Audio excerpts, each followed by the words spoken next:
अपने फील्ड में इतने माहिर बनो कि लोग खिलाड़ी नहीं जादूगर कहने लगे। और अपने फील्ड का जादूगर बनने के 4 कमाल के तरीके आज इस वीडियो में बताने वाला हूँ।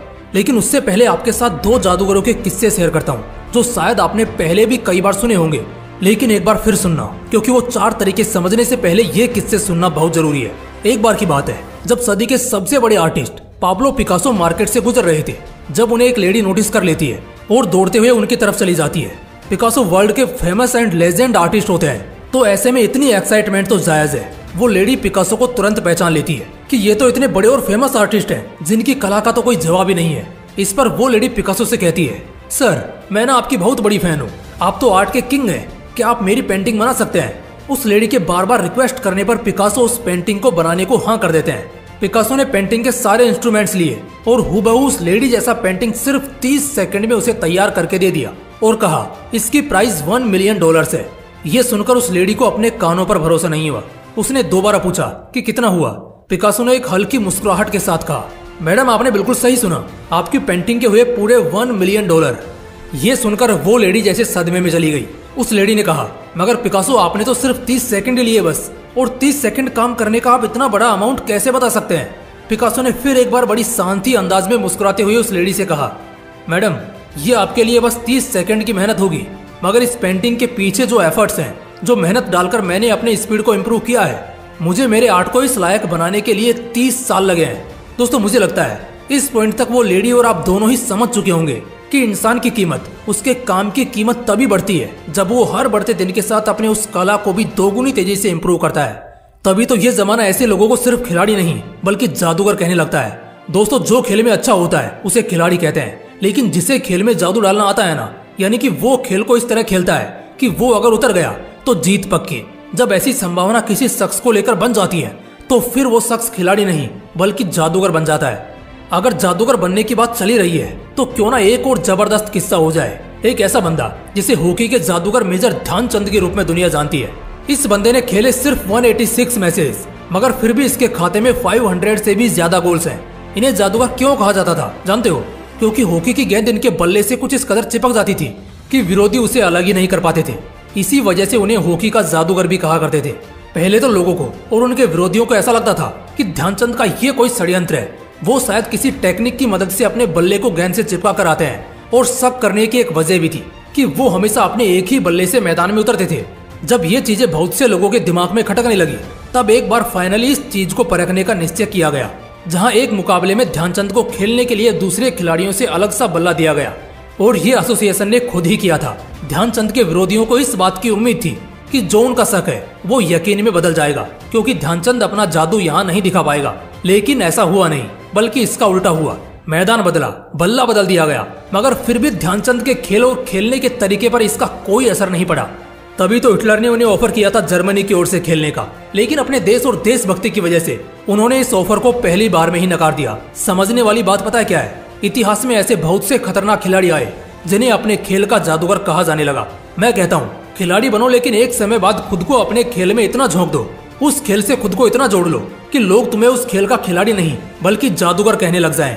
जिस भी करियर को चुनना चाहोगे, जिस भी रास्ते में आगे बढ़ने का, कुछ बड़ा बनने का सपना देखोगे, एक ही तरीका है दोस्त। हाँ, सिर्फ और सिर्फ एक तरीका, और वो है कि उस पर्टिकुलर फील्ड के जादूगर बन जाओ। तो आओ यार, बहुत हो गया इंतजार, करते हैं एक नई शुरुआत और जानते हैं वो राज जिससे कैसे एक इंसान अपने मन के हिसाब से खेल जीत सकता है, हर मैदान फतेह कर सकता है। चलो जानते हैं। Trick number 1, make a strong grip. सबसे पहली चीज कि जिस भी फील्ड में तुम टॉप के पोजीशन को हासिल करना चाहते हो, सबसे पहले उसकी जो पकड़ होगी ना तुम्हारी, वो एकदम मजबूत होनी चाहिए। उस खेल की समझ तुम्हारे अंदर सबसे ज्यादा होनी चाहिए। अब अगर तुम ऐसा सोचने लगे कि हाँ यार ठीक ही है, पड़े पड़े सब मिल जाएगा, सब हो जाएगा, नहीं होगा बॉस। एक्टर बनना चाहते हो, एक्टिंग की ग्रिप को सबसे मजबूत रखो। क्रिकेटर बनना चाहते हो, उस गेम की पकड़ को बहुत मजबूत रखो। सीए या बिजनेसमैन बनना चाहते हो तो अकाउंट्स और हिसाब किताब तुम्हारे जुबान पर होना चाहिए।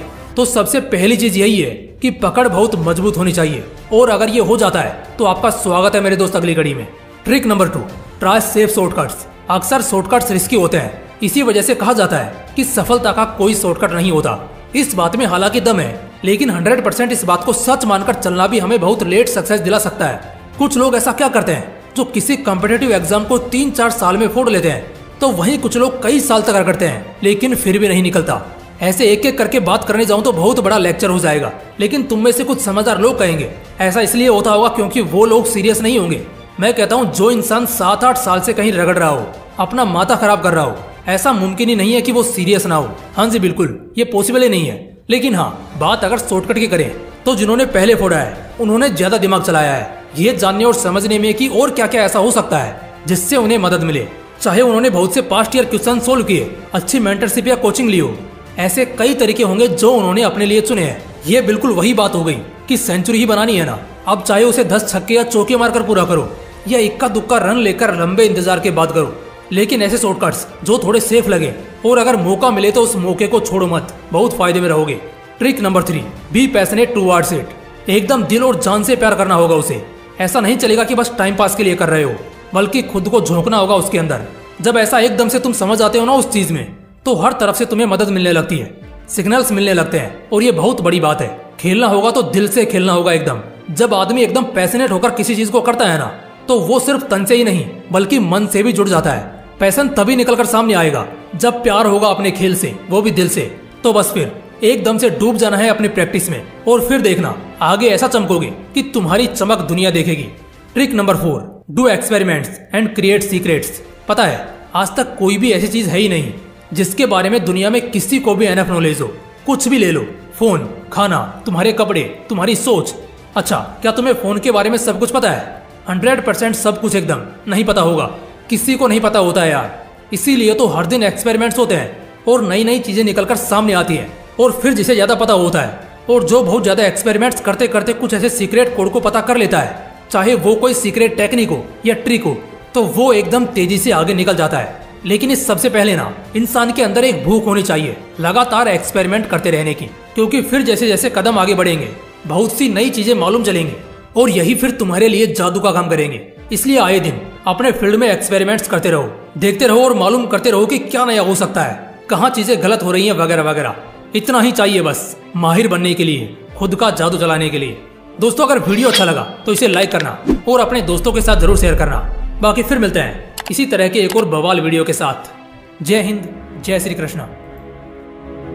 अगर आपको हमारा मोटिवेशन अच्छा लगा हो तो वीडियो को लाइक और चैनल को सब्सक्राइब, एक वीडियो पे प्यार सा कमेंट कर देना। जय हिंद, वंदे मातरम। मिलते हैं न्यू मोटिवेशन के साथ, जब तक देखते रहिए राजा 69 ब्लॉग मोटिवेशन वीडियो।